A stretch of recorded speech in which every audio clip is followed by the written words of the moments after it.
Un discours. Un discours. Mes amis, comme je suis heureux d'être parmi vous aujourd'hui, après ces longues et pénibles batailles, nous sommes là pour célébrer la défaite des Lancastres et la victoire des York. Vive le roi!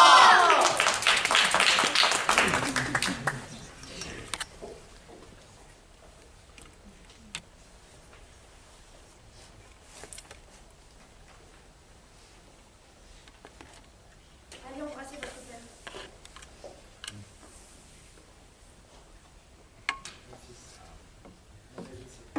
Mon neveu.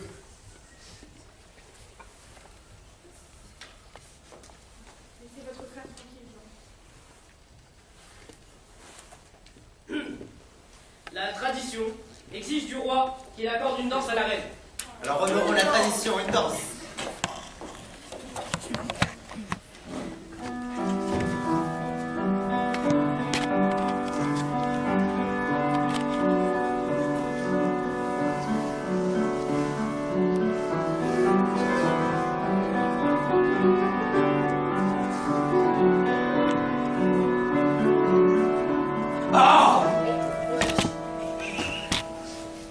Voici l'hiver de notre déplaisir, changé en glorieuse été par ce soleil diurne. Et tous les nuages qui menaçaient notre maison, ensevelis au sein profond de l'océan. Voici nos fronts, parés de couronnes triomphales, nos armes ébréchées, suspendues en trophée, nos austères alarmes changèrent en guerre en contre, nos marches redoutables en pavanes exquises. Guerre, lugubre masque, a déridé son front. Et désormais, au lieu de chevaucher des courses désarnachées, pour effrayer les âmes de nos timorés, il fait le lest et le cabri dans le boudoir d'une dame, au son lascif et langoureux d'un luxe.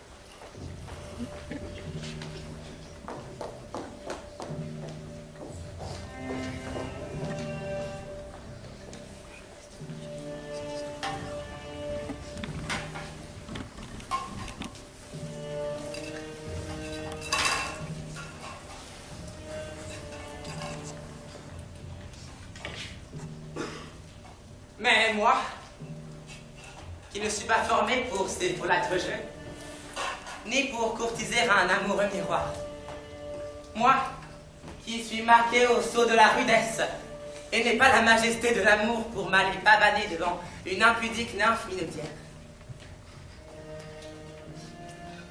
Moi, qui suis tronqué de nobles proportions, floué d'attrait par ma trompeuse nature, difforme, inachevé, des péchés à long terme. Dans ce monde haletant, après la moitié fait, si boiteux et si laid que les chiens aboient lorsqu'ils me croisent en claudiquant. Eh bien moi, en ce temps de paix, alangui à la voix de fausset, je n'ai d'autre plaisir pour passer le temps que d'épier mon ombre au soleil et de fredonner des variations sur ma propre difformité.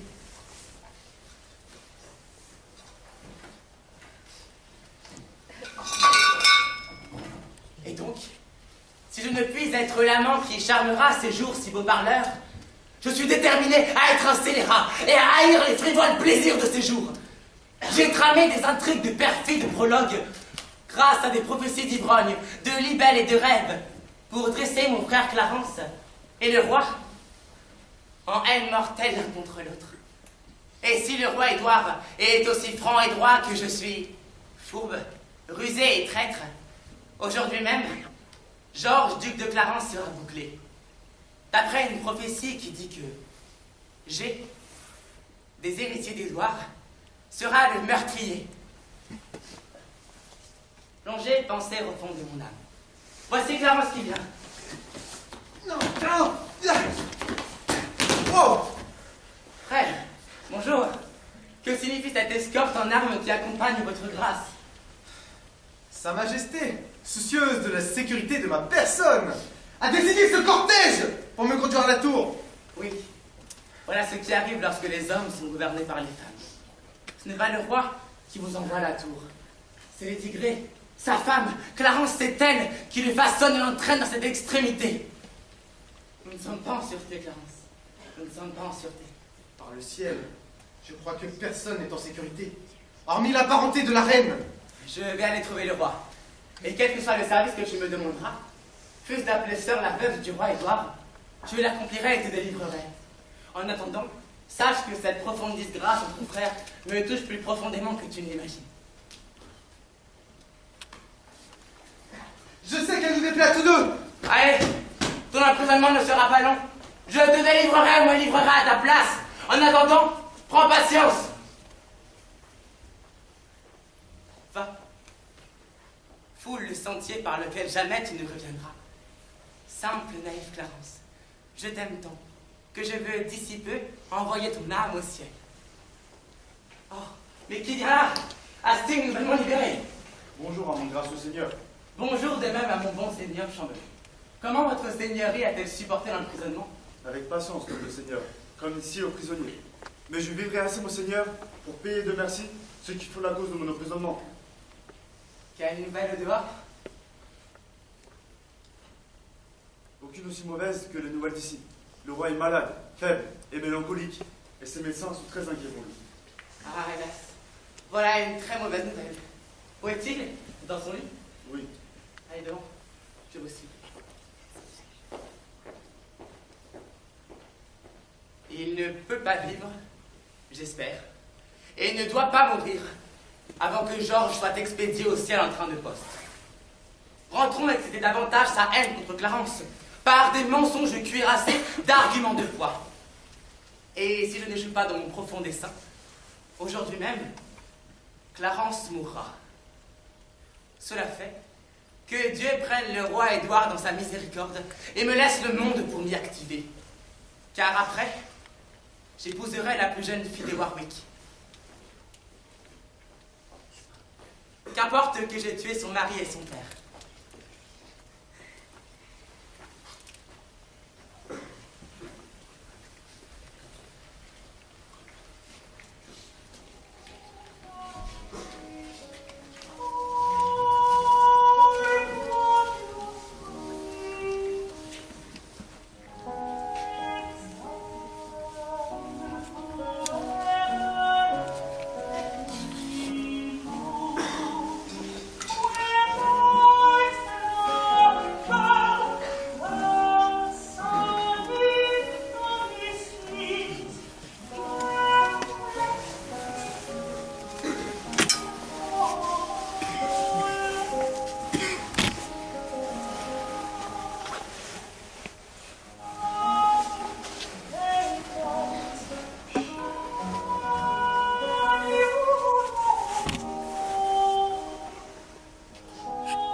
Cependant qu'endeuillé je lamente la chute prématurée d'un vertueux Lancastre. Pauvre effigie glacée d'un saint roi. Qu'il me soit permis d'invoquer ton fantôme et l'inviter à écouter les lamentations de la pauvre Anne, femme de ton Édouard, ton fils assassiné, poignardé par la main même qui te fit ses blessures. Maudit soit la main qui te fit ces trous. Maudit soit le cœur qui eut le cœur de faire cela. Que sur le misérable exécré s'abatte un sort plus terrible que je n'en peux souhaiter aux serpents, araignées et crapauds, ou toute autre créature en vie sur cette terre. S'il prend pour femme, qu'elle soit rendue plus malheureuse par sa mort que je ne le suis par mon jeune seigneur. Et par toi.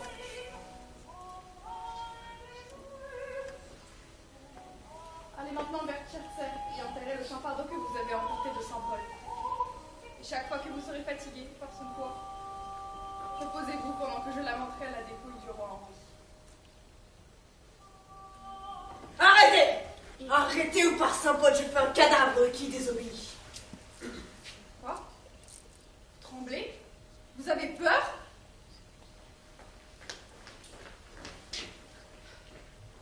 Hélas, je ne peux vous blâmer, car vous êtes mortel, et des yeux mortels ne peuvent supporter la vue du diable.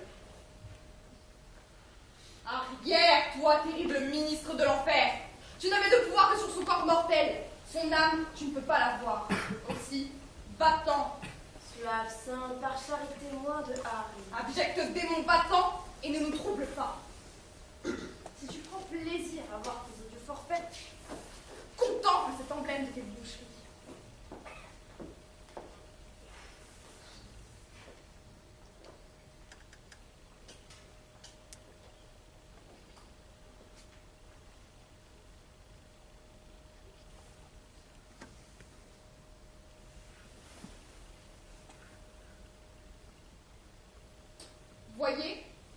Voyez les blessures d'Henri mort ouvrent leur bouche glacée et saignent de nouveau.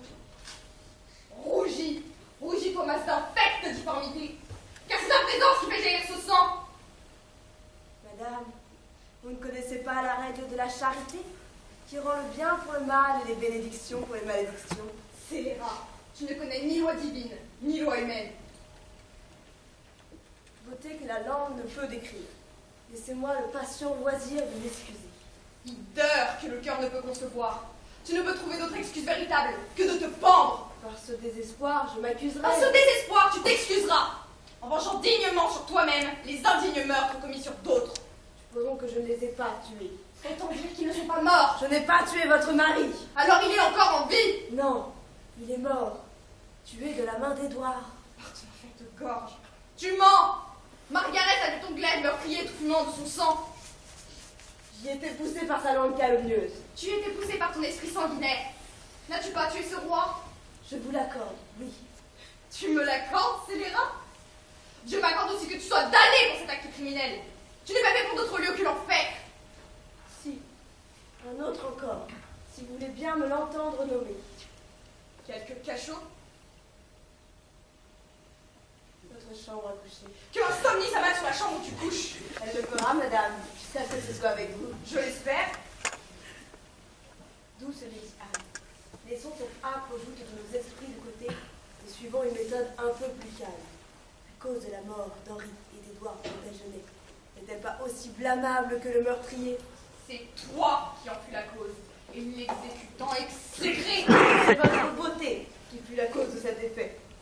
Votre beauté qui me hantait dans mon sommeil et me poussait à envisager la mort du monde entier. C'est une querelle bien contre nature de se venger de Kittel. C'est une querelle juste et raisonnable de se venger de qui a tué mon mari. Celui qui vous a débarrassé de votre mari l'a fait pour vous en donner un meilleur. Et où est-il? Ici.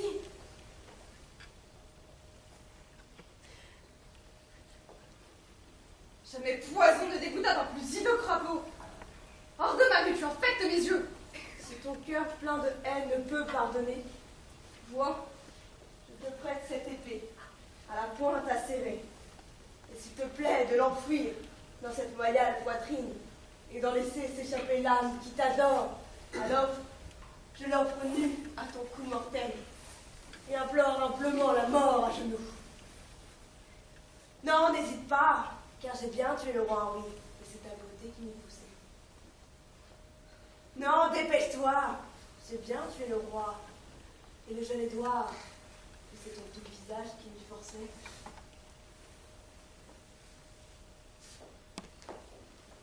Lève-toi, imposteur. Bien que je souhaite ta mort, je ne veux pas être nouveau. Alors dis-moi de me tuer, je le ferai. Je te l'ai déjà dit. C'était dans ta fureur, redis-le. Je voudrais connaître ton cœur.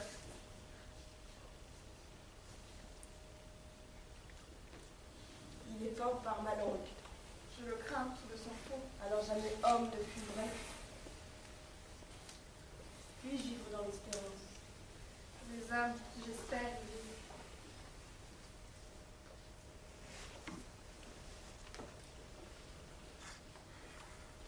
Femme fut-elle jamais courtisée de cette façon? Femme fut-elle jamais conquise de cette façon? Ah, je l'aurais, je la garderai pas longtemps. Quoi, moi, qui ai tué son mari et son père, à prendre au plus haut de sa haine, des malédictions plein la bouche, des larmes plein les yeux, et tout près d'elle, le sanglant témoignage de ma haine.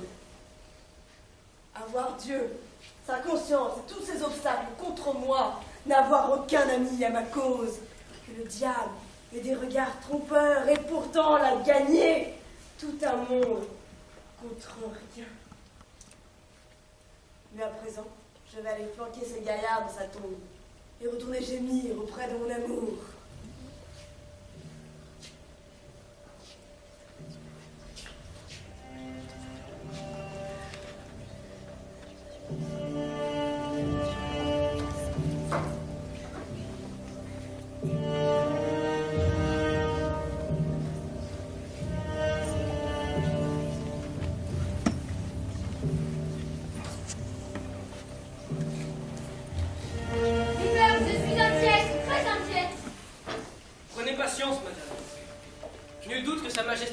Bientôt sa santé coutumière.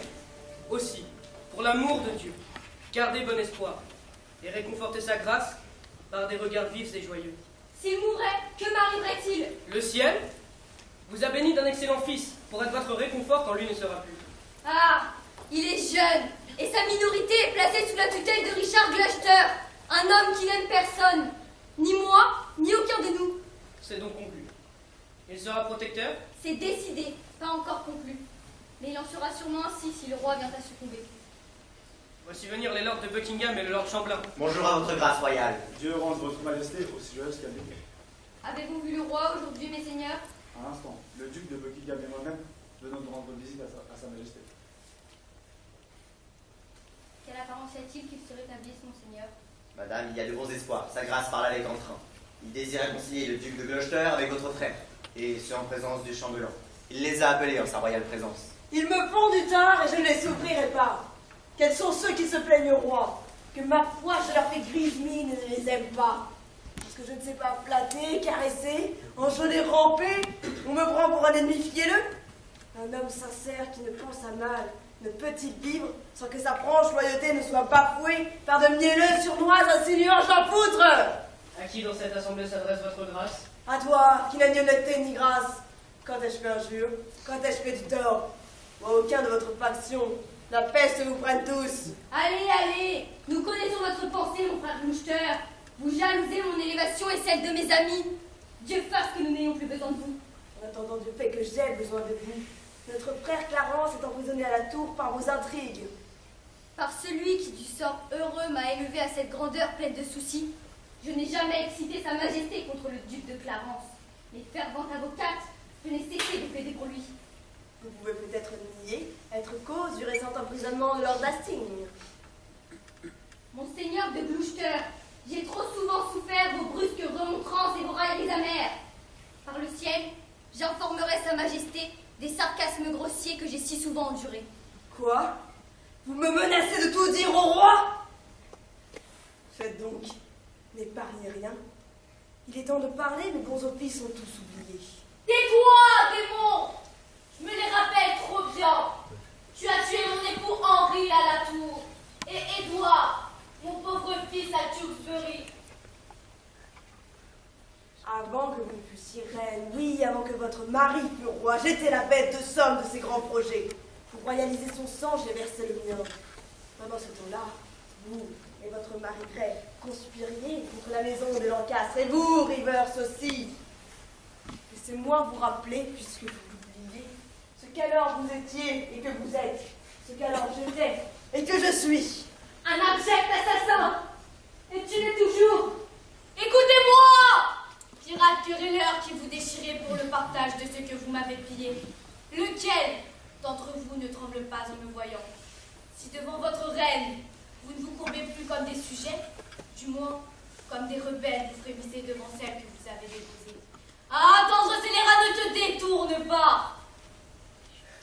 Hideuse sorcière flétrie, que viens-tu faire devant mes yeux? Ne t'ai-je pas banni sous peine de mort? Oui! Je trouve plus de peine dans le bannissement que la mort ne peut m'en donner si je reste. Tu me dois un mari et un fils, et toi, un royaume, et vous tous, allégeance. Ce chagrin que j'éprouve vous est dû, et tous les plaisirs que vous usurpez me sont dus. La noble malédiction que mon père lança sur toi lorsque tu couronnas de papier son front guerrier et par tes sarcasmes fit couler des larmes de ses yeux et que pour les sécher, tu lui donnas un chiffon trempé dans le sang innocent du tendre Rutland. Ces malédictions qu'alors il proféra dans l'amertume de son âme, les voilà toutes retombées sur toi. C'est par Dieu, non par nous que fut châtié ton acte sanguinaire. Ainsi Dieu est juste et venge l'innocent. Oh, écranchez cet enfant fut l'acte le plus noir, le plus impitoyable qu'on ait jamais connu. Les tyrans même pleuraient lorsqu'il fut raconté. Quoi? Vous étiez tous à vous montrer les dents avant mon arrivée, prêts à vous empoigner l'un l'autre à la gorge, et maintenant, vous tournez tous votre haine contre moi. La terrible malédiction d'York a-t-elle tant prévalu auprès du ciel que la mort d'Henri, la mort de mon gracieux Édouard, la perte de leur royaume, mon triste bannissement, oui, que tout cela rachète à peine ce stupide marmot. Les malédictions peuvent-elles percer les nuages et pénétrer le ciel? Alors, nuages inertes, livrez le passage à mes malédictions fulgurantes, qu'à défaut de la guerre, votre roi périsse par la débauche. Que ton fils Édouard, aujourd'hui prince de Galles, pour mon fils Édouard, qui était prince de Galles, meure dans sa jeunesse par la même violence prématurée. Toi-même qui es reine, pour moi qui fus reine, survis à ta gloire, misérable comme moi. Puisses-tu vivre longtemps pour pleurer la mort de tes enfants et voir une autre, comme je te vois aujourd'hui, revêtue de tes droits, comme tu te pars tes miens. Et après de longues heures de détresse, meurs, en n'étant plus ni mère, ni épouse, ni reine d'Angleterre. Rivers, vous étiez présent. Et toi aussi, Lord Hastings, quand mon fils fut poignardé par leurs dagues sanglantes. Alors, je prie Dieu qu'aucun de vous ne vive son âge naturel, mais que tous soient fauchés par quelques brusques accidents. Cesse tes conjurations, haineuse sorcière. Tu crois que je vais t'épargner? Reste, chien, car tu vas m'entendre. Si le ciel tient en réserve un fléau terrible qui surpasse ce que je peux te souhaiter, oh, qu'il le garde jusqu'à ce que tes péchés soient nuls. Et qu'alors, il précipite son indignation sur toi, qui trouble la paix de ce pauvre monde. Que le ver de la conscience ronge toujours ton âme.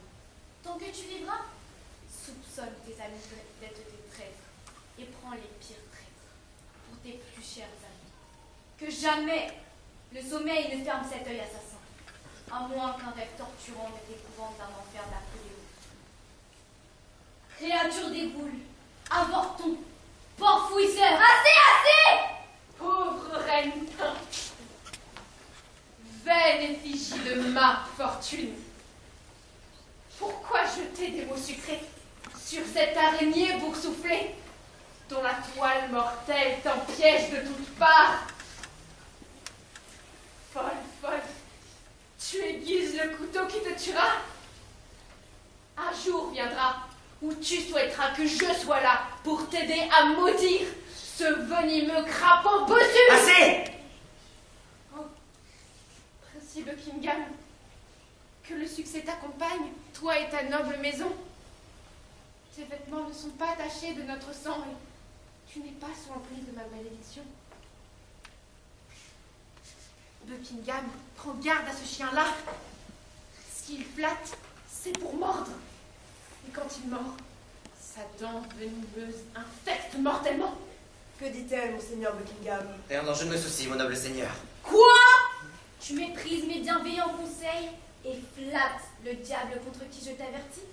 Oh, rappelle-toi ceci le jour où il brisera ton cœur de chagrin. Alors tu te diras, la pauvre Margaret était une prophétesse. créé chacun de vous pour être les sujets de sa haine, et lui de la vôtre, et tous de celle de Dieu.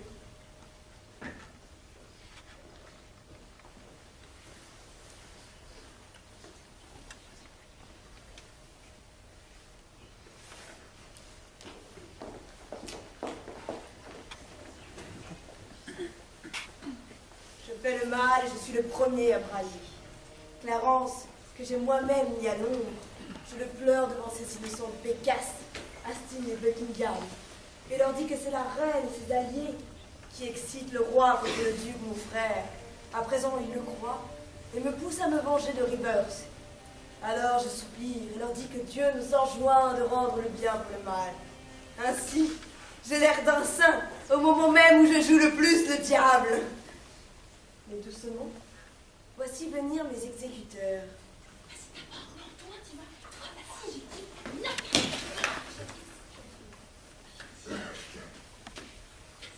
Oh!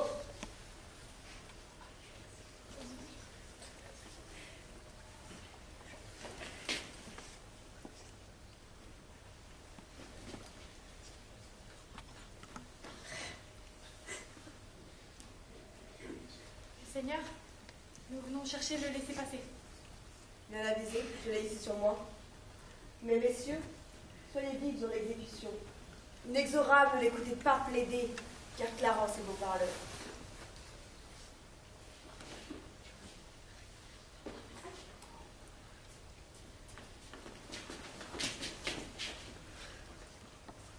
Il est temps de changer de lieu. Ambiance Tour de Londres!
aujourd'hui.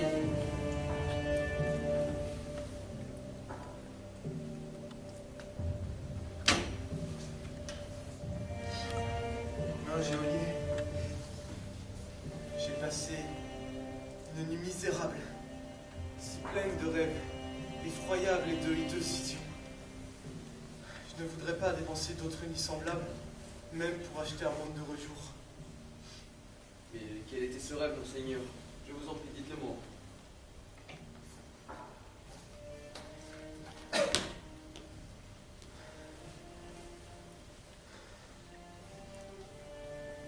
Il me semblait que je m'étais échappé de la tour et m'étais embarqué pour passer en Bourgogne.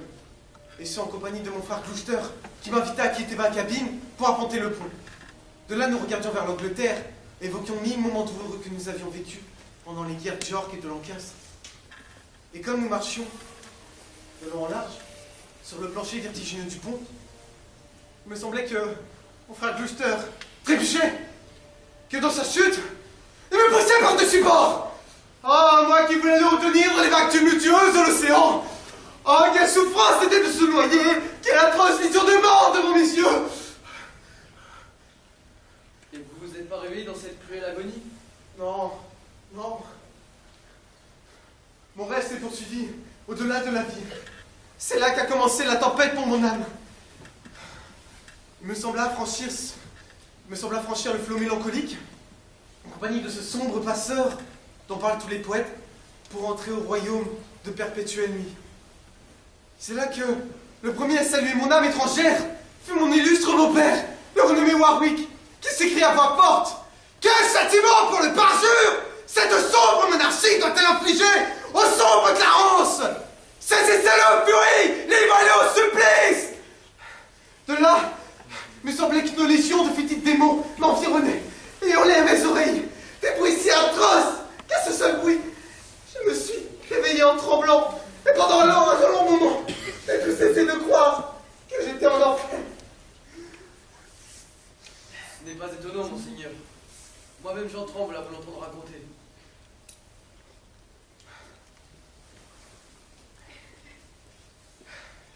Je t'en prie, reste près de moi. Mon âme est lourde, et je voudrais te revenir.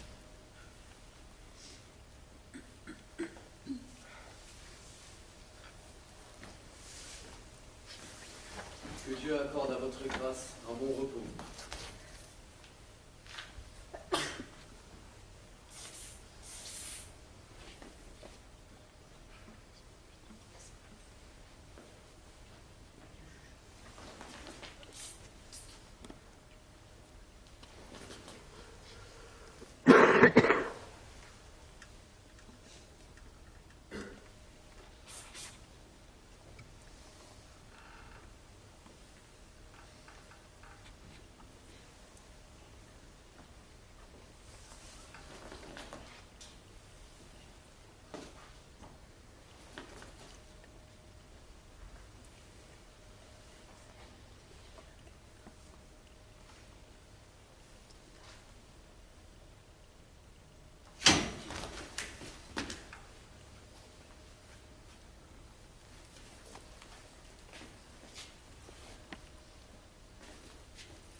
Bien, je le poignarde pendant qu'il dort. Non, il dira que ça a été fait lâchement quand il se réveillera. Mais il ne se réveillera plus jamais. Jusqu'au grand jour du jugement dernier. Et alors, il dira que nous l'avons poignardé dans son sommeil. La simple mention de ce mot de jugement engendra en moi une sorte de remords. Quoi? Tu as peur? À de le tuer puisque j'en ai l'ordre. Et d'être damné pour l'avoir fait. Ce dont aucun ordre ne peut me préserver. Je croyais que tu étais résolu. Je le suis. Le laisser vivre. Je vais aller retrouver le duc de Gloucester et lui dire ça. Arrête! J'espère que cet accès de pitié va me passer. D'ordinaire, ça ne dure que le temps de compter jusqu'à 20.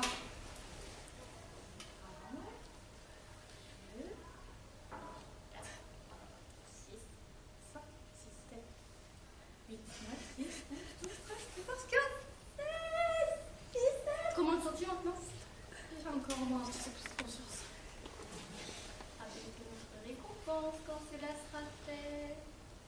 Sans Dieu, il meurt, j'avais oublié la récompense. Mais, et si ta conscience te revient? Je ne veux pas avoir affaire à elle. Elle fait d'un homme un couard. Elle m'a fait une fois rendre la bourse d'or que j'avais trouvée par hasard. Où est-elle maintenant? Oh, dans la bourse du duc de Gloucester.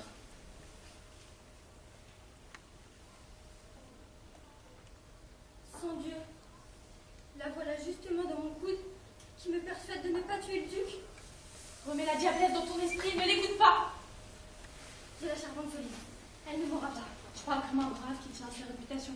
Allons, on se met au travail.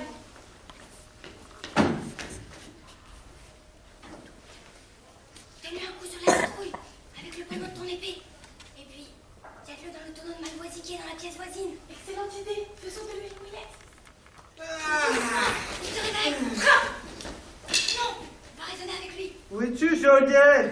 Donne-moi une coupe de vin. Vous aurez bien assez de vin tout à l'heure, monseigneur.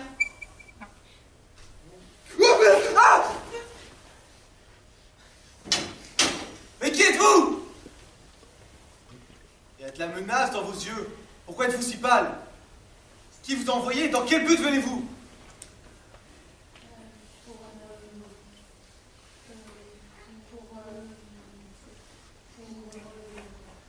m'assassiner? Oui. Vous avez à peine le cœur de me le dire. Et donc vous n'aurez pas le cœur de le faire. En quoi, mes amis, vous ai-je offensé? Offensé? Nous? Non. Mais le roi. Je me réconcilierai avec lui. Jamais, monseigneur. Aussi préparez-vous à mourir. Et quel est mon crime? Quelle est la preuve qui m'accuse? Je vous conjure, mes amis, de ne pas lever la main sur moi et de partir. L'acte que vous entreprenez de faire est damnable. Ce que nous faisons sur ordre. Et celui qui nous l'a ordonné est notre roi. Le grand roi des rois a dit, tu ne tueras point. Et il tire sa vengeance entre ses mains pour l'exécuter sur la tête de ceux qui brisent sa loi. Et cette même vengeance, il la précipite sur toi. Pour parjure perfide et pour meurtre aussi. Tu avais fait le serment de te battre pour la maison des Lancastes. Et comme un traître envers le nom de Dieu, tu as brisé ce vœu. Et de ta lame traîtresse, tu as déchiré les entrailles du fils de ton souverain. Comment peux-tu invoquer contre nous la terrible loi de Dieu quand tu l'as toi-même enfreinte à un tel degré? Hélas, pour qui ai-je fait cet acte criminel? Pour Édouard, pour mon frère, pour son bien.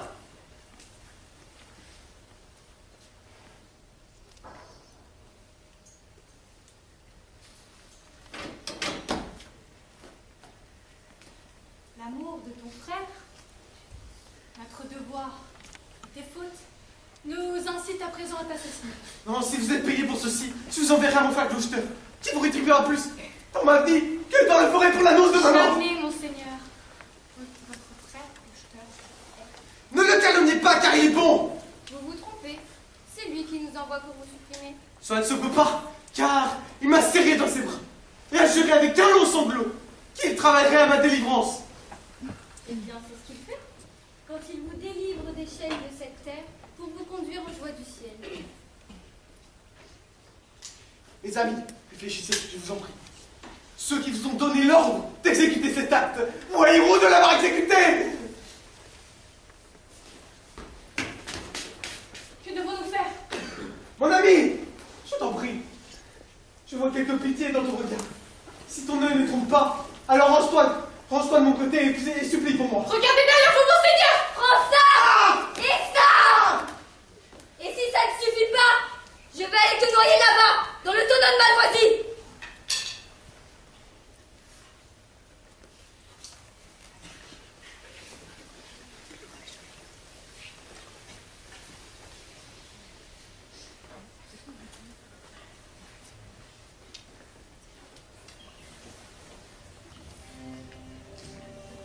Acte sanglant, dépêché par désespoir, comme je voudrais, comme Pilate, me laver les mains de ce meurtre si atroce. Eh bien, à quoi penses-tu que tu ne m'aides pas? Par le ciel, le duc saura comme tu as été veule. Si seulement il savait que j'ai sauvé son frère. Toi, prends la récompense et rapporte-lui ce que je te dis, car je me repens du meurtre du duc.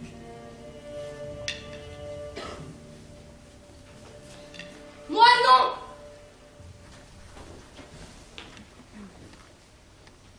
Eh bien, voilà. Aujourd'hui, j'ai fait du bon travail. Vous, mes pères, maintenez ce pacte d'union. Rivers, Hastings, tendez-vous la main. Ne dissimulez plus de haine et jurez-vous amitié. Madame, vous-même, vous n'êtes pas en dehors de tout cela, ni vous, Buckingham. Vous avez été factieux l'un contre l'autre. Femme, aimez Lord Hastings. Laissez-le embrasser votre main. Et ce que vous faites, faites-le sans arrière-pensée. Tenez, Hastings. Plus jamais je ne me souviendrai de notre haine passée. Que mon bonheur et celui des miens soient liés à ce serment. Maintenant, Buckingham cesse ce pacte en embrassant le parent de ma femme et rends-moi heureux par votre union. Si jamais Buckingham tourne sa haine contre vous, si d'un amour loyal il ne vous chérit pas vous et les vôtres, que Dieu me punisse par la haine de ceux dont j'attends le plus d'amour.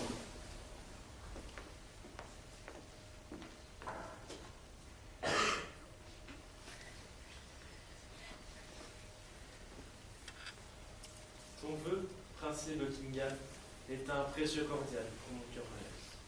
Il ne manque plus d'ici que Richard, pour donner une heureuse conclusion à cette paix. Bonjour à mon souverain roi. Et à ma reine. À vous aussi, prince, mes pères, je souhaite un heureux jour.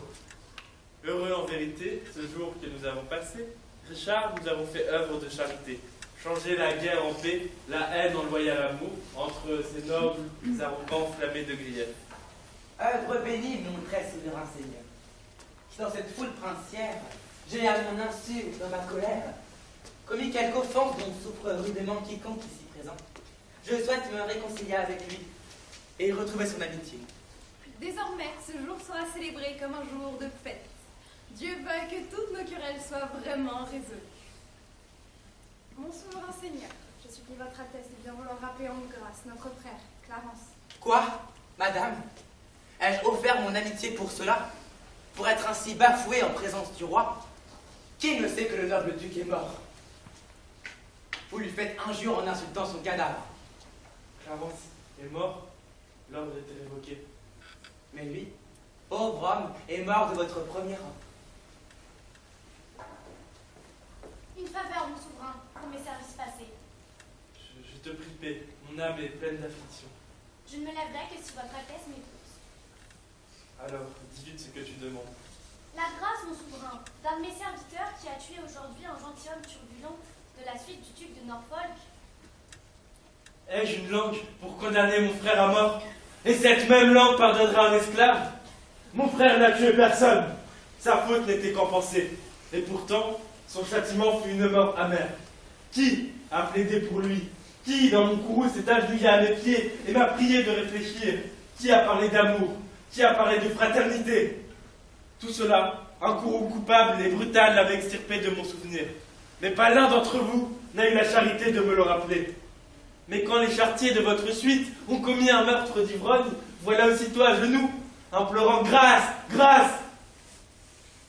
Mais moi, injuste aussi, je dois vous l'accorder, mais pour mon frère, pas un n'osa parler. Ô Dieu, je crains que ta justice ne se saisisse de moi et de vous. Viens, Hastings. Aide-moi à regagner ma chambre. Ah, pauvre Clarence.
De mes mamelles qu'il a tiré cette duplicité. Croyez-vous que mon oncle dissimulait, grand-mère? Oui, mon garçon. Je ne peux pas le croire. Écoutez, quel bruit est-ce là?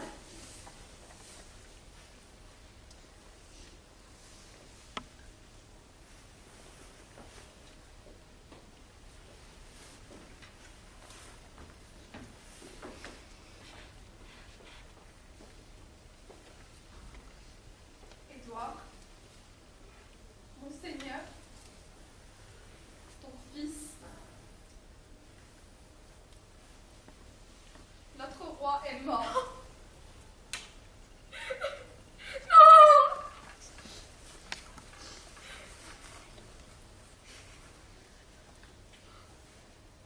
Tu me tournes de part à ta douleur. J'avais de droit sur ton noble mari. J'ai pleuré la mort d'un digne mari et vécu en contemplant ces images. Et maintenant, deux miroirs à sa noble effigie sont brisés en morceaux par l'odieuse mort. Et moi, je n'ai plus comme réconfort qu'un perfide reflet qui m'afflige quand tu vois ma honte. Tu es veuve, cependant tu es mère. Il te reste le réconfort de tes enfants. Mais la mort a soustrait mon mari de mes bras et arraché de béquilles de mes faibles mains. Oh, combien j'ai sujet, ton deuil n'étant que la moitié du mien, de surpasser tes plaintes et de noyer tes pleurs.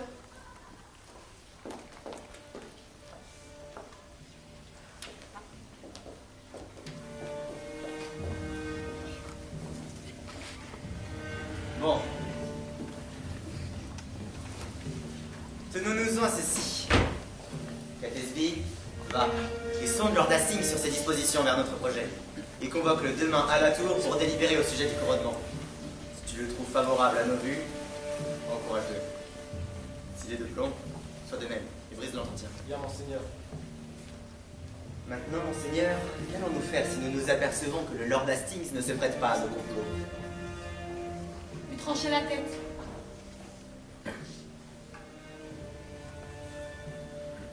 Quand je serai roi, prends soin de me réclamer le comté d'Hereford que le roi mon frère possédait.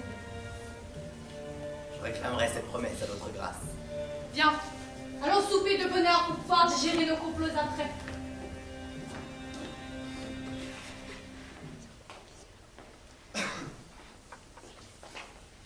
Mille bonjours à mon noble seigneur. Bonjour Catesby.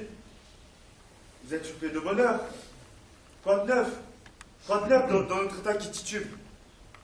En vérité, monseigneur, c'est un homme bien chancelant. Mais je crois qu'il ne tiendra jamais droit tant que Richard ne portera pas la guirlande du royaume. Comment ça, la guirlande? Tu veux dire la couronne? Oui, monseigneur. Et il espère vous trouver empressé d'être de son parti. Sur ce, il vous envoie cette bonne nouvelle. Aujourd'hui même, vos ennemis, les parents de la reine, doivent mourir. En vérité, je ne pleurais pas cette nouvelle. Ils ont toujours été mes adversaires. Mais que je donne ma voix à Richard pour écarter les héritiers de mon maître de leur succession légitime, Dieu sait que je me refuserai jusqu'à la mort. Dieu garde votre seigneurie dans ses douces dispositions. Noble Seigneur, bonjour. Qu'était-ce bien? Monseigneur. Grâce à l'arrangement détendu aujourd'hui. Il doit avoir en tête une nuit qui lui plaît, pour nous avoir souhaité le bonjour à temps en temps. Je vous en prie tous. Dites-moi ce qu'ils méritent. Ceux qui conspirent ma mort par des intrigues diaboliques d'une sorcellerie damnée et qui ont soumis mon corps à leurs chants infernaux. Je dis, monseigneur, qu'ils ont mérité la mort. Alors que vos yeux soient témoins du mal qu'ils m'ont fait. Voyez comme je suis ensorcelée. Regardez mon bras est desséché comme un rame flétri. Et c'est la femme d'Édouard, cette monstrueuse sorcière. Si! Tu me parles de si! Tu es un prêtre, qu'on lui tranche la tête! Oh, ça part sans peu, je ne dînerai pas avant d'avoir vu sa tête tranchée. Catesby, veuillez à ce que ce soit fait.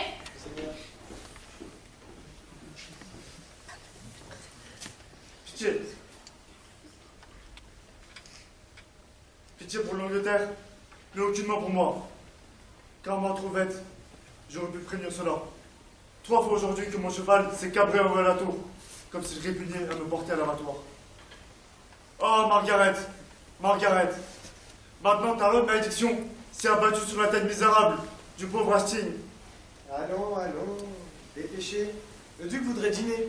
Faites une brève confession. Il lui tarde de voir votre tête. Oh, sanguinaire Richard! Malheureuse Angleterre, je te prédis les temps les plus terribles qu'une misérable époque ait jamais contemplé. Allons, conduisez-moi au billot, portez-lui ma tête. Certains souris de moi, qui bientôt seront morts. Alors, que disent les citoyens? Alors, par la sainte mère de notre Seigneur, les habitants sont muets et ne disent pas mot. Vous avez touché la bâtardise des enfants d'Édouard? Oui, ainsi que sa propre bâtardise. Là-dessus, j'ai allégué vos traits, à vous. L'exacte image de votre père. J'ai évoqué toutes vos victoires, votre discipline à la guerre, votre sagesse dans la paix. Et lorsque mon oraison a tiré à sa fin, j'ai demandé à ceux qui aimaient le bien de leur pays de crier « Dieu sauve Richard, roi d'Angleterre !» Et ils l'ont fait. Non, Dieu m'assiste, ils n'ont pas dit un mot, comme des statues muettes ou des pierres qui respirent. Quoi, des bûches sans langue, ils refusaient de parler?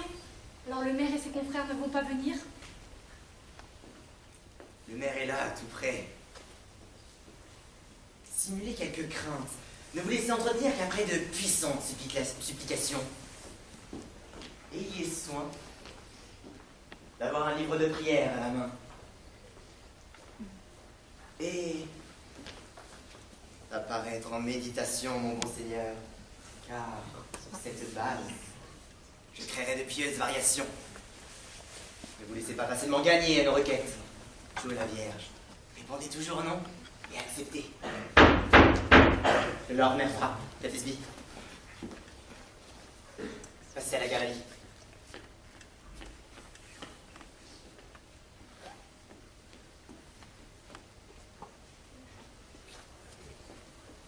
Bienvenue, monseigneur, bienvenue. On me fait attendre. Je crois que le duc ne veut pas qu'on lui parle. Eh bien, Catesby, que répond ton maître à ma requête? Il supplie votre grâce de venir le voir demain. Il est saintement adonné à la méditation et ne souhaite qu'aucune requête mondaine ne l'arrache à ses plus exercices. Eh bien, retourne, bon Catesby, auprès du gracieux duc. Et dis-lui que moi-même et le maire sommes venus conférer avec sa grâce sur une affaire qui n'intéresse rien de bien que le bien général. Bien, monseigneur. Ah, monseigneur, ce prince-là n'est pas Édouard. Il n'est pas alangui sur un lit de luxure, mais à genoux, en méditation. Heureuse serait l'Angleterre si ce vertueux prince venait à lui accorder la grâce d'être son souverain. Mais je crains que nous n'obtenions pas cela de lui. Parbleu, à Dieu ne plaise que sa grâce nous dise non. Oh, je le crains.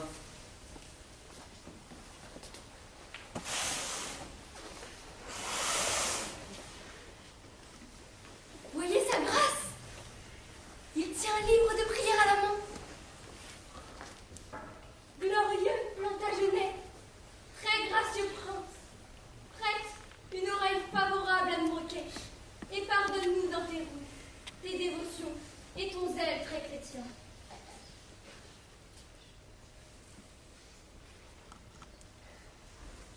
Monseigneur, il n'est pas besoin d'une telle excuse. Je supplie votre grâce de me pardonner si dans mon ardeur à servir mon Dieu, j'ai différé de recevoir mes amis. Mais laissons cela. Quel est le bon plaisir de votre grâce? Cela même, j'espère, qui plaît à Dieu, là-haut, et à tous ces hommes de bien sur cette île. Un gouverné, cette noble île n'a plus tous ses membres. Se figurait, défiguré par de balafres d'infamie. Sa souche royale, greffée d'ignobles plantes, presque engloutie dans le gouffre vorace de la noire inconscience et du profond oubli. C'est pour cela que nous sollicitons votre gracieuse personne de prendre la charge et le gouvernement royal de ce pays. Le vôtre, non comme protecteur, mais comme droit de succession de sang à sang, comme votre dû de naissance. Et pour cette juste cause, je viens émouvoir votre grâce.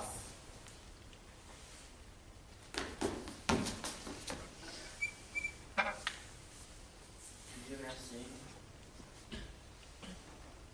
Dieu merci, il n'est nul besoin royal vous a laissé un fruit royal qui, mûri par les germes maraudeuses du temps, sera digne du siège de majesté et nous rendra, sans aucun doute, heureux de son règne. Le droit et la fortune de son heureuse étoile, Dieu me préserve de lui extorquer. Monseigneur, ce scrupule montre bien la conscience de votre grâce. Cependant, les motifs en sont frêles et frivoles. Vous dites qu'Édouard est le fils de votre frère, nous disons aussi. Mais pas par la légitime épouse d'Édouard. Car elle fut d'abord engagée à Lady Lucie.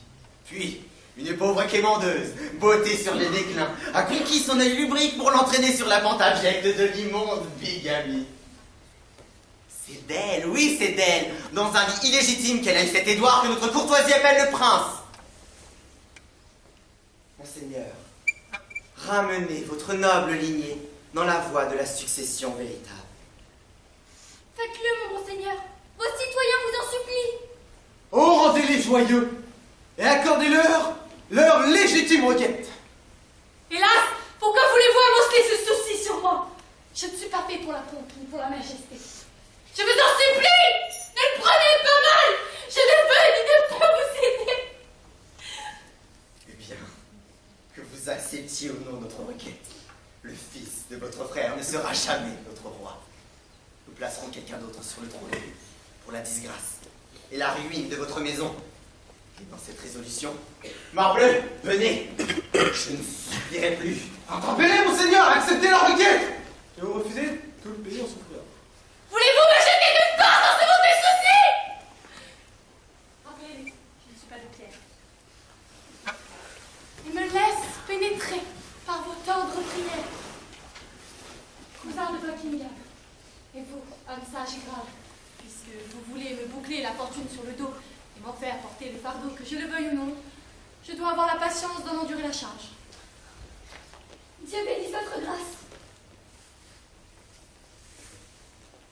Vive Richard, digne roi d'Angleterre. Amen.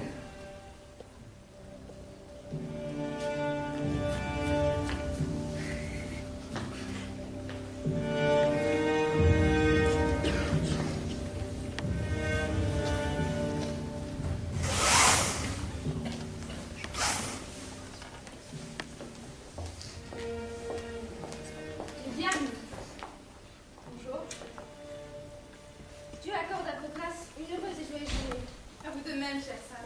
Où allez-vous? Pas plus loin que la tour. Et je le devine, dans le même but fervent que vous, pour y congratuler le jour du prince.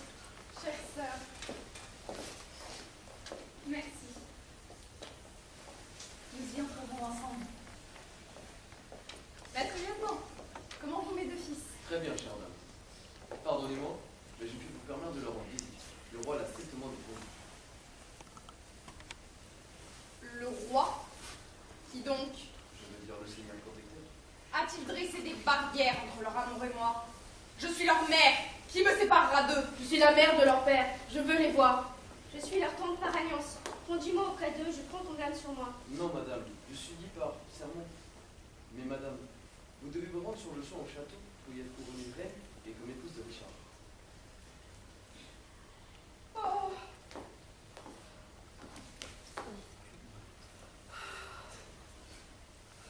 Tranchez le lacet de mon corsage, sans quoi je vais m'évanouir sous le coup de cette nouvelle meurtrière. Oh, mon ventre maudit, lit de mort. Tu as couvé et mis au monde un basilic. Venez, madame, venez, en m'envoyant toute hâte. Et moi, je partirai en toute répugnance. Va, pauvre âme. Je n'envie pas ta gloire, et je ne te veux aucun mal. Non? Pourquoi? Lorsque celui qui est mon mari, tandis que je suivais le corps d'Henri, vint à moi, les mains à peine lavées du sang de mon premier mari. Lorsque j'ai regardé le visage de Richard, tel fut mon souhait. Sois maudit, m'écriai-je, d'avoir fait de moi si jeune, une si vieille veuve. Quand tu te marieras, que l'affliction hante ta couche, et que ta femme, si on est une assez folle pour le devenir, soit plus malheureuse par ta vie, que tu m'as rendue malheureuse par la mort de mon cher Seigneur. Las, avant d'avoir pu répéter ces malédictions, mon cœur de femme, grossièrement captive de ces paroles de miel, devint le sujet de ma propre malédiction, qui dès lors a banni le repos de mes yeux. jamais encore une seule heure dans son lit, je n'ai goûté la rosée d'or du sommeil. Par ses rêves inquiets sans cesse réveillés. D'ailleurs, il me hait, et sans doute bientôt il se défera de moi.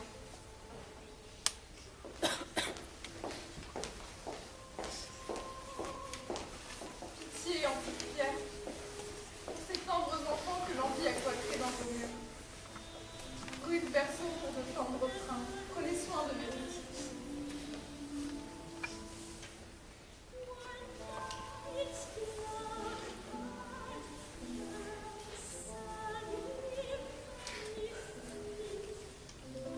Oh, Pierre, une folle douleur vous dit adieu.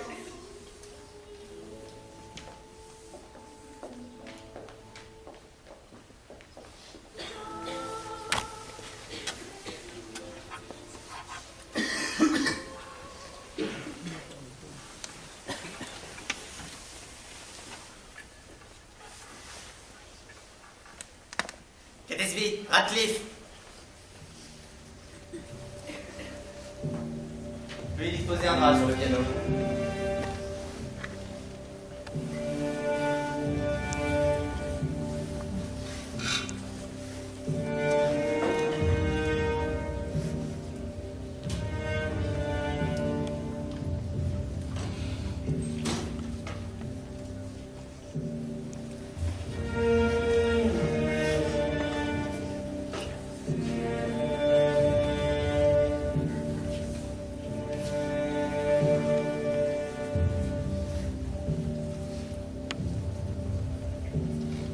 Lâchez les étendards!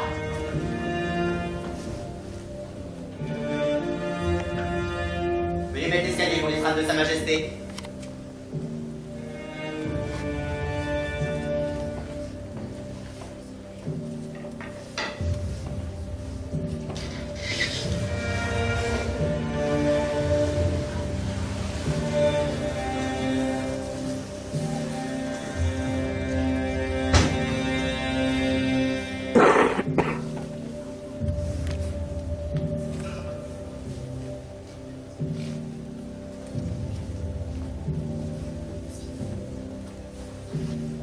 Le règne de Richard.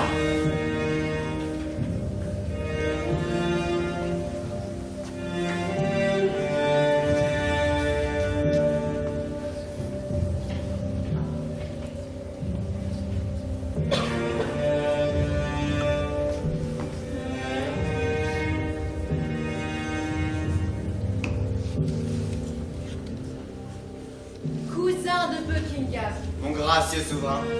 donne-moi ta main.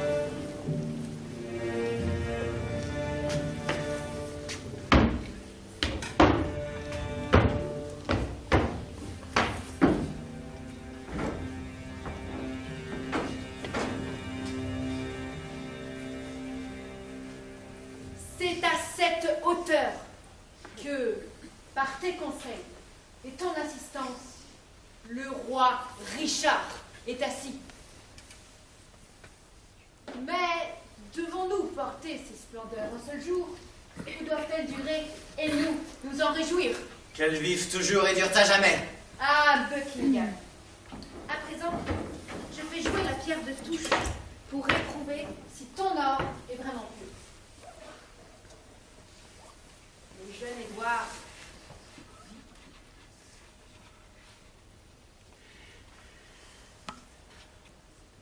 Imagine maintenant ce que je voudrais dire. Parlez, mon très cher souverain. Voyons, Buckingham, je dis que je voudrais être roi. Voyons, vous l'êtes, mon 3 fois renommé souverain. Ah, suis-je roi?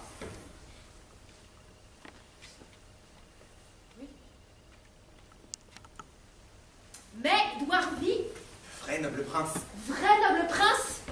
Cousin, tu n'avais pas coutume d'être si obtus. Faut-il être clair? Je souhaite les bâtards morts. Et je voudrais que cela puisse s'exécuter tout de suite. Que dis-tu maintenant? Votre grâce peut faire ce qui lui plaît. Bah, tu es tout de glace. Accordez-moi un répit, donnez-moi un peu de temps, cher seigneur.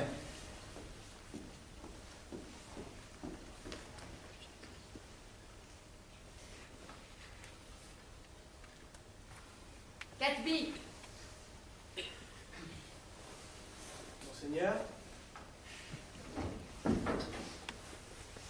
Connais-tu quelqu'un que l'or corrupteur tentera à une amie secrète de mort? Je connais un gentilhomme aigri, monseigneur. L'or le tentera sans aucun doute à faire n'importe quoi. Quel est son nom? Son nom, monseigneur, c'est Tyrell. Fais-le venir ici.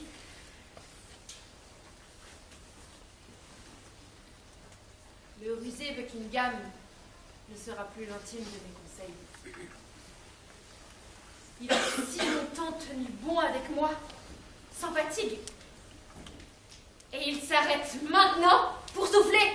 Sachez, mon bien-aimé seigneur, que le marquis de Dorset, à ce que j'apprends, fut rejoint de Richmond dans sa retraite. Et Tyrell alors?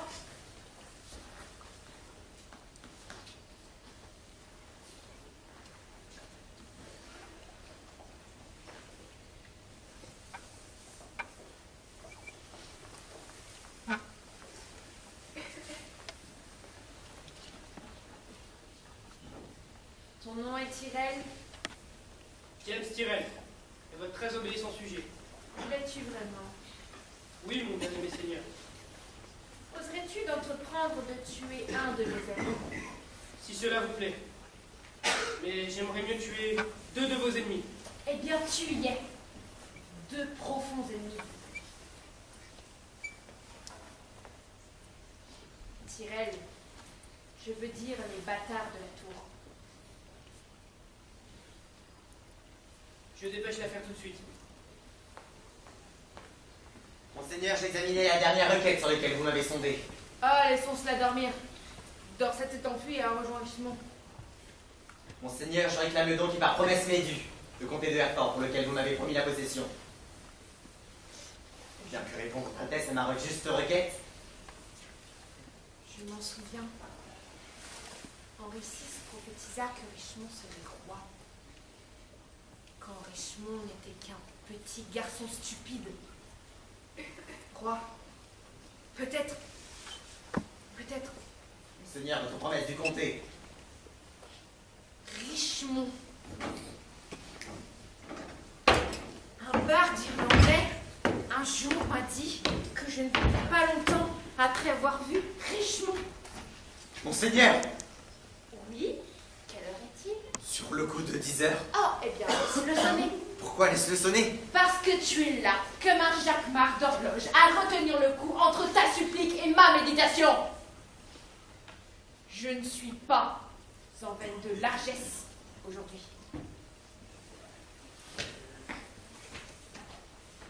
C'est donc ainsi. Mais si grands services sont-ils payés d'un tel mépris? L'ai-je fait roi pour cela? Oh, souvenons-nous de Hastings, et partons, tant que ma tête menacée est encore là.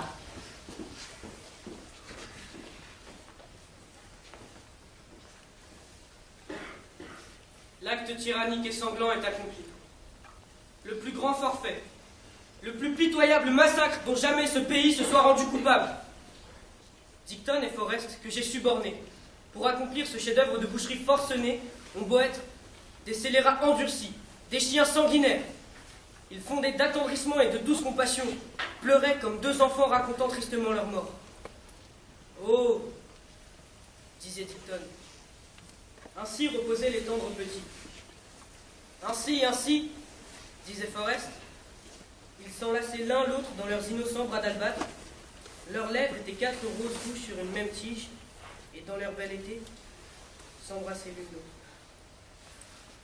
Un livre de prière était posé sur l'oreiller, et cela, disait Forrest, m'a presque fait changer d'idée. Mais oh, le diable. Là, le scélérat s'arrêta. Et Dighton continua. Nous avons étouffé l'œuvre la plus parfaite et la plus exquise que la nature ait forgée depuis la création première. Puis tous 2 sont partis, avec leur conscience et leur remords, ne pouvant plus parler. Et je les ai quittés pour porter ce message au roi sanguinaire. Le voici qui vient. Salut à toi, mon souverain seigneur. Tendre Tyrell. Suis-je heureux de la nouvelle? Si avoir accompli la chose dont vous m'avez chargé peut faire votre bonheur, soyez heureux. C'est fait. Mais les as-tu morts? Oui, monseigneur. Et enterrer gentille Tyrell? Le secteur de la tour les a enterrés. Mais où, à dire vrai, je ne le sais pas. Humblement, je prends congé de vous. Les fils d'Édouard dorment dans le sein d'Abraham. Et Anne, ma femme, a dit adieu au monde. À présent, comme je sais que le breton Richemont a des vues sur la jeune Elisabeth, la fille de mon frère, j'irai la trouver et lui ferai allègrement la cour afin de la conquérir. Monseigneur! Mauvaise nouvelle, monseigneur!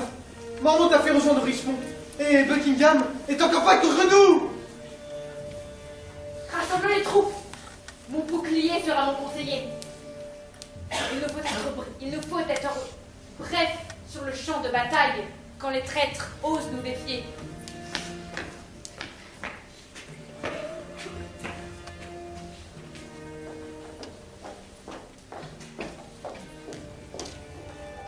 Qui m'arrête dans mon expédition?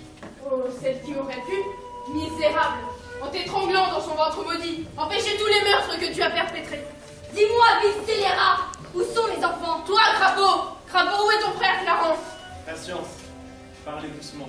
Sinon, dans la bruyante clameur de la guerre, je noirai vos cris. Tu es venu sur terre pour faire de la terre mon enfer. Ce fut un lourd fardeau pour moi, ta naissance. Tu es venu sur terre pour faire de la terre mon enfer. Ta jeunesse effrontée et aventureuse, ton âge mûr arrogant et perfide, calme et bien plus dangereux dans sa haine doucereuse. Patience. Si je trouve si peu de grâce à vos yeux, permettez-moi de repartir et de ne plus vous offenser, madame. Emporte avec moi ta plus lourde malédiction. Qu'au jour de la bataille, elle te fatigue plus encore que ton armure tout entière. Que mes prières combattent pour le parti adverse. Et que là-bas, les apprêtres des enfants d'Édouard chuchotent à l'esprit de tes ennemis et leur promettent le succès et la victoire. Sanguinaire tu es, sanguinaire sera ta fin. L'infamie de ta vie escortera ta mort.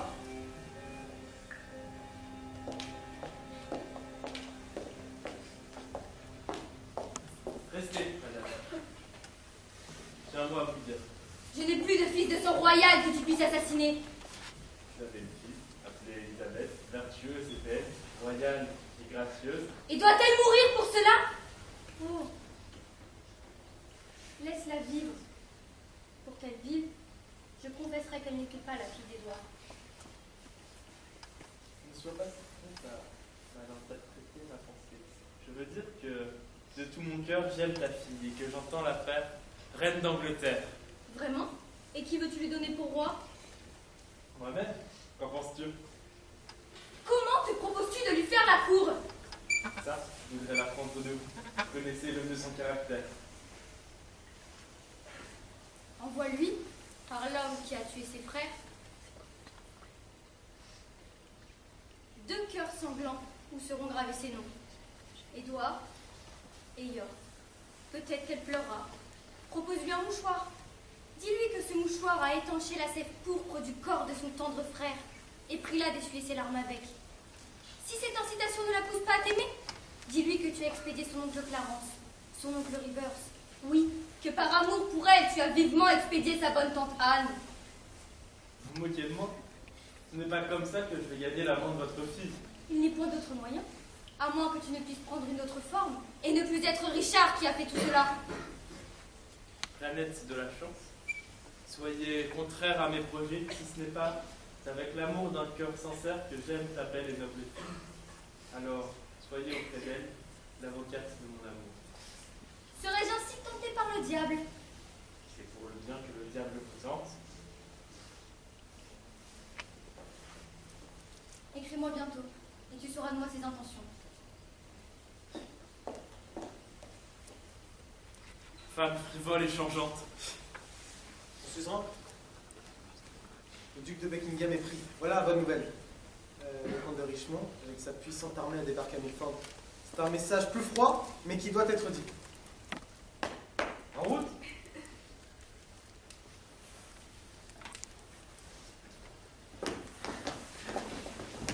Le roi Richard ne me laissera-t-il pas lui parler? Non, mon bon seigneur, aussi résignez-vous. C'est bien le jour des morts, l'ami, n'est-ce pas? Oui.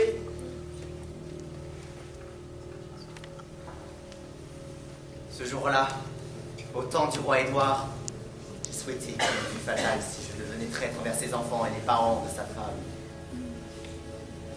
C'est ce jour-là que j'ai souhaité succomber par les déloyautés de celui en qui je me fiais le plus.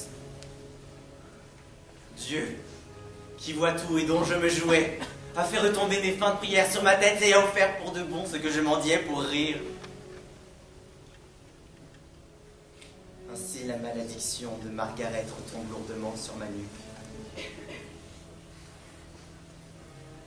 Quand, disait-elle, il brisera ton cœur de chagrin, souviens-toi que Margaret était une prophétesse.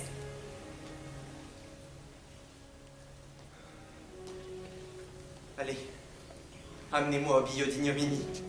Le mal récolte le mal, et l'infamie, le prix de l'infamie.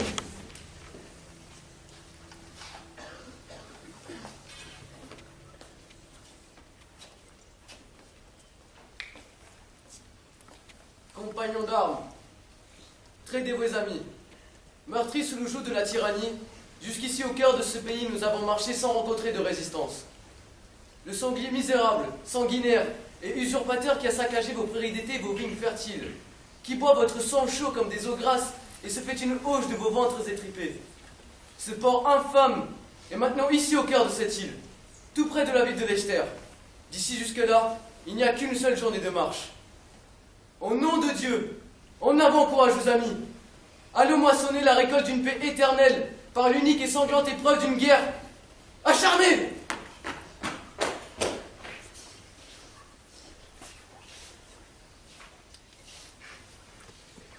Plantez ici notre tente.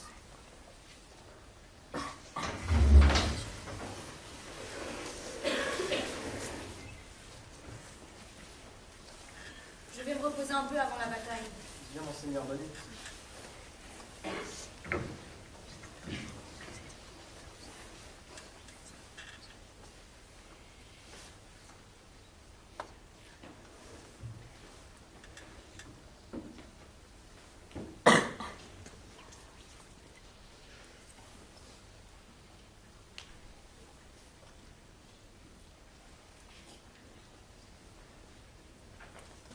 Nous nous installerons ici.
Souviens-toi de la tour.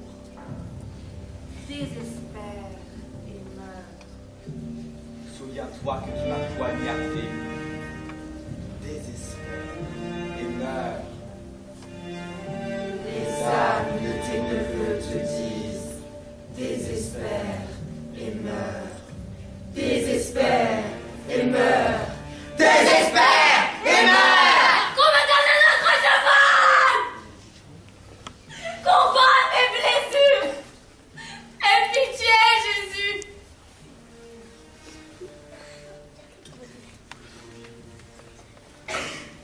calme. Ce n'était qu'un rêve. De quoi ai-je peur? De moi-même? Y a-t-il un meurtrier ici? Non. Si. Moi. Alors fuyons! Quoi? Me fuir moi-même? De peur que je ne me venge? Moi-même de moi-même? Hélas, j'aime moi-même. Non, hélas, je me déteste plutôt. Je ne suis qu'un scélérat. Non. Non, je mange dans ce plan. Par jure au plus haut degré. Meurtre! Atroce meurtre au plus cruel degré. Absolument tous les péchés se pressent à la barre et crient tous. Coupable! Coupable! C'est à désespérer. Pas une créature.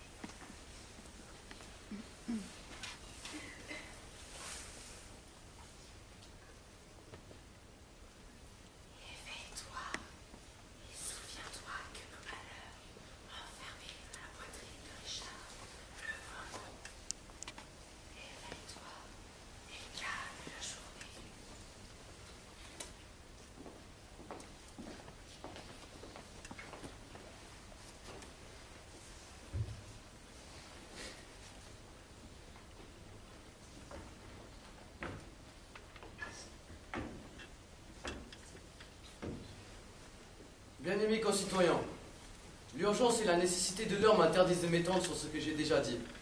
Pourtant, souvenez-vous de ceci. Dieu et notre bon droit combattent à nos côtés. Excepté Richard, tous ceux contre qui nous combattons préféraient notre victoire à la sienne. Car qui suivent-ils? En vérité, messieurs, un tyran sanguinaire, un assassin, qui s'est élevé dans le sang et dans le sang s'est maintenu, qui fut toujours l'ennemi de Dieu. Or, si vous combattez contre l'ennemi de Dieu, dans sa justice, Dieu voudra vous protéger comme ses propres soldats. Brandissez vos étendards. Dégainez vos épées. Au combat!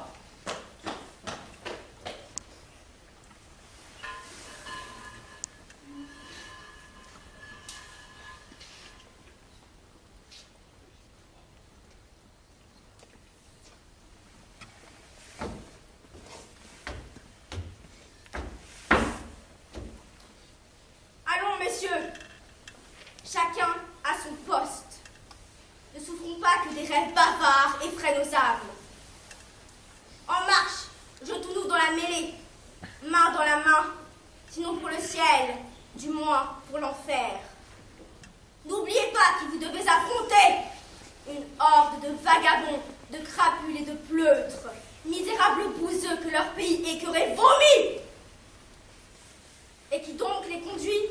Un misérable individu, longtemps entretenu en Bretagne, aux frais de notre frère.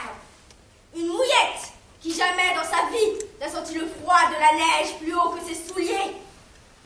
Chassons d'ici ces impudents guenilles de France. Si nous sommes vaincus, soyons-le par des hommes, et non par ces bâtards de Bretagne. Allons-nous les laisser jouir de nos terres, coucher avec nos femmes, violer nos filles? Écoutez. J'entends leur tambour. Au combat! Un cheval! Un cheval! Mon royaume pour un cheval!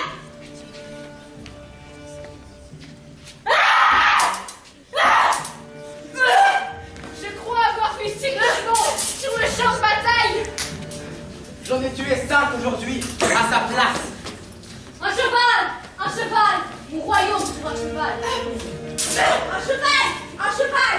Mon royaume pour un cheval! J'ai joué ma vie sur un coup de dé. Je veux en courir la chance. Un cheval, mon royaume pour un cheval. Un cheval! Un cheval! Mon royaume pour un cheval!